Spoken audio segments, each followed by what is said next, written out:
एक बार की बात है, जेल में एक दरोगा जी जेलर थे। एक दिन वे जेल के अंदर टहल रहे थे कि अचानक गलती से एक कुएं में गिर गए। जैसे ही वे गिरे, पूरी जेल में हड़कंप मच गया, चिल्लाहट होने लगी। तुरंत एक सिपाही दौड़ता हुआ आया।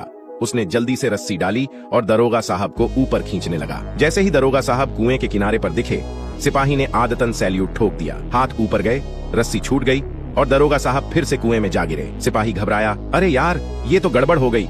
उसने सोचा, इस बार कोई बदतमीजी नहीं। फिर से रस्सी डाली और जोर जोर से खींचने लगा। फिर से दरोगा साहब ऊपर आए। फिर वही पुरानी आदत, सिपाही ने फिर से सैल्यूट मार दिया।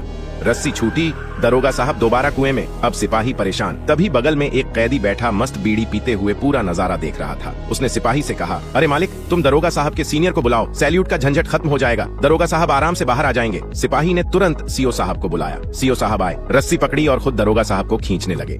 जैसे ही दरोगा साहब ऊपर आए और सीओ साहब को देखा, ट्रेनिंग और प्रोटोकॉल। इस बार दरोगा साहब ने जोर से सैल्यूट मार दिया। रस्सी छूट गई। फिर से कुएं में। अब सिपाही भी परेशान, सीओ साहब भी परेशान। आखिरकार फाइनल प्लान बना। इस बार न सिपाही खींचेगा न सीओ साहब। इस बार उस कैदी को ही रस्सी पकड़ाई गई। सोचा कि कैदी तो सैल्यूट नहीं मारेगा और दरोगा साहब भी कैदी को सैल्यूट नहीं करेंगे। झंझट खत्म। इधर इतनी बार गिरने से दरोगा साहब का दिमाग पूरी तरह हिल चुका था। कैदी ने धीरे धीरे रस्सी खींची। जैसे ही दरोगा साहब ऊपर आने वाले थे, उन्होंने देखा, ये तो कैदी है। दरोगा साहब ने फटाक से अपनी पिस्तौल निकाली और कैदी की तरफ तानते हुए चिल्लाए, हैंड्स अप।